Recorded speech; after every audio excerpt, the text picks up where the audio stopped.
চরিত্র দেখুন প্রিয় নবী মুহাম্মদ রাসূলুল্লাহ সাল্লাল্লাহু আলাইহি ওয়াসাল্লাম।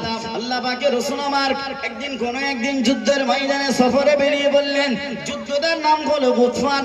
ও মুসলমান বাবাজিরা, গুতফান নামে রাসূলুল্লাহ যখন যুদ্ধের ময়দানে যাচ্ছেন, সাহাবাদের কিছু সঙ্গী নিয়ে রাসূলুল্লাহ যখন বিরাট ক্লান্ত হয়ে গেল, আগে বাড়ার মতন কোনো ক্ষমতা আর পাচ্ছে না, রাসূলুল্লাহ যুদ্ধের ময়দানে যাচ্ছেন, শত্রুদের সাথে বিদ্রোহীদের সাথে যুদ্ধ করবে, লড়াই করবে, ইসলামকে যারা মিটিয়ে দেবে, ইসলামকে যারা শেষ করে দেবে, ইসলামকে যারা ধূলিসাৎ করে দেবে। ও মুসলমান বাবাজিরা, প্রিয় নবী মুহাম্মদ রাসূলুল্লাহ ওই যুদ্ধে যখন গুতফান নামিয়ে যুদ্ধ হয়ে যাচ্ছে, প্রিয় নবী সাহাবারা বড্ড ক্লান্ত হয়ে গেল। বড্ড ক্লান্ত হয়ে যাওয়ার পরে আল্লাহ পাকের রাসূল আমার আগে হাঁটবে, সে পজিশন পাচ্ছে না। রাসূল গুতফানে যুদ্ধ হয়ে যাচ্ছে, সাহাবারাও যাচ্ছে, যুদ্ধের ময়দানে গিয়ে যুদ্ধটা করবে, এত শরীর কন্ডিশন ক্লান্ত, এতটা সফর করেছে, রাসূল আর আগে বাড়তে পারছে না। প্রিয় নবী মুহাম্মদ রাসূলুল্লাহ সাল্লাল্লাহু আলাইহি ওয়াসাল্লামের আল্লাহ পাকের রাসূল আমার, আল্লাহ পাকের হাবিব আমার ওই যুদ্ধের ময়দানে যখন প্রবেশ করতে লাগলো, আল্লাহ পাকের রাসূলকে বলেছিল, ও আমার সাহাবারা, তোমরা সবাই একটু রেস্টের প্রয়োজন নিয়ে নাও, তোমরা একটু রেস্ট নিয়ে নাও, তোমরা একটু বিশ্রাম নিয়ে নাও, তোমরা একটু শরীরের দেহটা আরাম করতে দিও। সাহাবারা প্রত্যেকে দেহটা আরাম করতে নিয়ে নিল। প্রিয় নবী আমার একটা গাছের তলায় চলে গেল। গাছের তলায় যখন গেল, প্রিয় নবী মুহাম্মদ রাসূলুল্লাহ সাল্লাল্লাহু আলাইহি ওয়াসাল্লাম ওই গাছের ছাওয়ার তলায় যখন বসে পড়ল, রাসূলুল্লাহ নিদ্রা এসে গেল, রাসূলুল্লাহ তন্দ্রাচ্ছন্ন হয়ে গেল। প্রিয় নবী মুহাম্মদ রাসূলুল্লাহ সাল্লাল্লাহু আলাইহি ওয়াসাল্লাম ওই গাছের তলায় রাসূলুল্লাহ যখন ঘুমিয়ে পড়ল, একটা যখন ইহুদি ব্যক্তি, ইসলামের বিদ্রোহী ব্যক্তি, ইসলামের শত্রুতা করেছিল, সেই ব্যক্তি এসে রাসূলুল্লাহ সারহান মাথার নিকটতম কাছাকাছি এসে রাসূলুল্লাহর সামনে হাজির হয়ে গেল। রাসূল ক্লান্ত, গাছের তলায় ঘুমিয়ে আছে, আর ওই বিদ্রোহী ইসলামের শত্রুটি রাসূলুল্লাহ সারহান মাথার নিকটতম কাছাকাছি এসে দাঁড়িয়ে গেল। কি ইরাদা করছে? ইসলামকে শেষ করে দেবে, ইসলামকে শেষ করে দেবে, বিশ্ব নবীকে শেষ করে দেবে।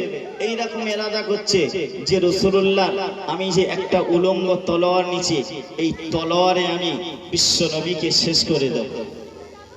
আল্লাহ পাক আমার যত নবী যুগে যুগে যত নবী কিংবা রাসূল পাঠিয়েছিলেন, আল্লাহ কোন নবীর উপর এই মেসেজটা দেয়নি, আল-ইয়াউমা আকমালতু লাকুম দীনাকুম ওয়া আতমামতু আলাইকুম। যেখানে জাবালে রহমতে আরাফাতের ময়দানে জিলহজ মাসের শেষ রাসূলুল্লাহ সেই হজের মাঠে রাসূলুল্লাহর এই আয়াত দিয়ে মেসেজ করে নিল, মুহাম্মদ যত নবী এবং রাসূল আমি পাঠিয়েছিলেন, নবী ঈসা আলাইহিস সালাম, নবী ঈসার উপর কোনদিন দিনকে পরিপূর্ণ করে দিইনি।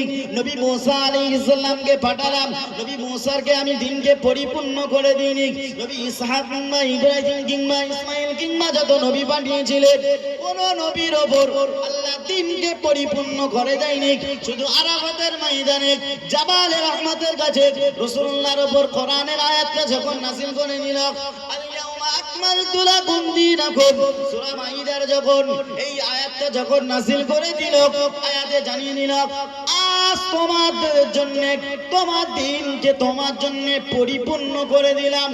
ও বাবাজিরা, ভাইজানেরা, প্রিয় নবী আমার যুদ্ধের ময়দানে যাচ্ছিলেন, ওই গাছের তলায় যখন রাসূলুল্লাহ বিশ্রামের জন্য যখন একটু নিদ্রা হয়ে গেল, ওই ইহুদি ব্যক্তি দিক রাসূলুল্লাহর সামনে যখন তলোয়ার তুলে দাঁড়িয়ে গেল, মুহাম্মদকে শেষ করে দেবে, মুহাম্মদকে ইসলাম থেকে সরিয়ে দেবে। প্রিয় নবী আমার, আল্লাহ পাকের রাসূলের ঘুম ভেঙে গেল, রাসূলের নিদ্রা ভেঙে গেল, আর ঘুমলো না। আল্লাহ ঘুম ভাঙিয়ে দিল। যেই রাসূলুল্লাহ ঘুম ভেঙে দেখলো যে রাসূলুল্লাহর সামনে উলঙ্গ তলোয়ার নিয়ে রাসূলকে মারার জন্য চেষ্টা করছে। হাদিস শরীফ বিবরণ দিয়েছে, প্রিয় নবী মুহাম্মদ রাসূলুল্লাহ সাল্লাল্লাহু আলাইহি ওয়াসাল্লাম জানিয়ে নিল, ইন্নাল ইসলামা ইয়াহদিমু মা কানা ক্বাবলাহু, নিশ্চয়ই ইসলাম পূর্ব জামানায় একটা মানুষ যত অপরাধ করুক না কেন, একটা মানুষ যত গুনাহের কাজ করুক না কেন, ইসলাম কবুল করার বিনিময়ে আল্লাহ পাকের রাসূল জানিয়ে দিল তার জীবনের গুনাহকে আল্লাহ ক্ষমা করে দেয়। আর একটু মন খুলে বলুন সুবহানাল্লাহ।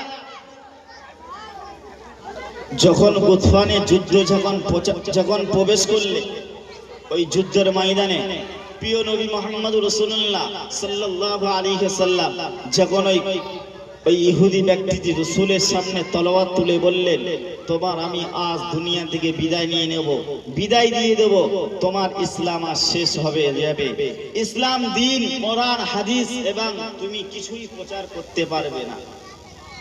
প্রিয় নবী মুহাম্মদ রাসূলুল্লাহ সাল্লাল্লাহু আলাইহি ওয়াসাল্লাম যখন ইহুদি ব্যক্তিটি যখন ওই রাসূলের প্রতি ওই রকম আকৃতি নিয়ে নিল, ওই রকম আচরণ করতে লাগলো, কিন্তু আল্লাহ পাক যখন বলেছিল যে আমার তলোয়ারের হাত থেকে তোমার কে বাঁচাবে, আজ তুমি বলো, ওই সময় বলেছিল বড় ইতমিনানের সাথে বড় শান্তির সাথে জবাব দিয়ে বলেছিল আমার আল্লাহ ছাড়া কেউ বাঁচাবে না।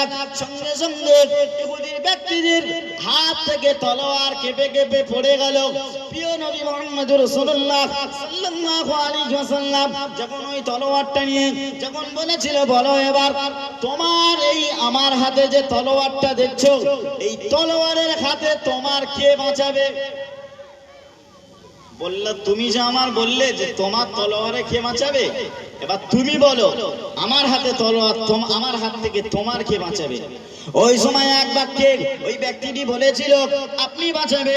ওই সময় তখন আল্লাহ পাকের রাসূল আমার আল্লাহ পাকের হাবিব বলেছিল না আমি বাঁচাবো না, আমি তো বাঁচাবো ঠিকই, কিন্তু আমি যাও তুমি যে আমার সাথে খারাপ আচরণ করেছো, আমার সাথে খারাপ ব্যবহার করেছো, আমি তোমার ক্ষমা করে দিলাম। ওই সময় রাসূলুল্লাহর এই আখলাক দেখে ওই সময় বলেছিল তোমাদের কি এমন ধর্ম আছে, তোমাদের ধর্মের পরিচয় নিয়ে দাও, তোমাদের ইসলাম ধর্মের শান্তির পরিচয় নিয়ে দাও। সঙ্গে সঙ্গে এক বিন্দু বিসর্গ দেরি না করে ওই সময় যিনি ইসলাম কবুল করেছিল যার নাম হলো উমর রাদিয়াল্লাহু তাআলা আনহু, ইসলাম কবুল করেছিল। আর রাসূলুল্লাহ জানিয়ে দিল ইন্নাল ইসলাম ইয়াহদিমু মা কানা ক্বাবলাহু, নিশ্চয়ই ইসলাম পূর্ব জামানায় একটা মানুষ যত অপরাধ করুক না কেন ইসলাম কবুল করার বিনিময়ে আল্লাহ তার জীবনের গুনাহকে ক্ষমা করে দেয়। আর একটু মন খুলে বলুন সুবহানাল্লাহ। ইসলাম কবুল করার বিনিময়ে যত মানুষ একটা পাপ করলো আল্লাহ তার জিন্দেগির গুনাহ ক্ষমা করে দেয়। যখন ওই ব্যক্তিটি যখন তার দলের কাছে গেলেন, তার বন্ধু কিংবা দোস্তদের কাছে গেলেন, বললেন আমি একটা ভালো মানুষ পেয়েছি, দুনিয়ার ছাতা মানুষ না, তার এত আখলাক, আমি তোমাদের দল ছেড়ে দিয়েছি, আমি তোমাদের দলে আর যুক্ত হব না। আবার ওই ব্যক্তি কামব্যাক করে রাসূলকে বললেন আমি হুজুর তোমার এক সময়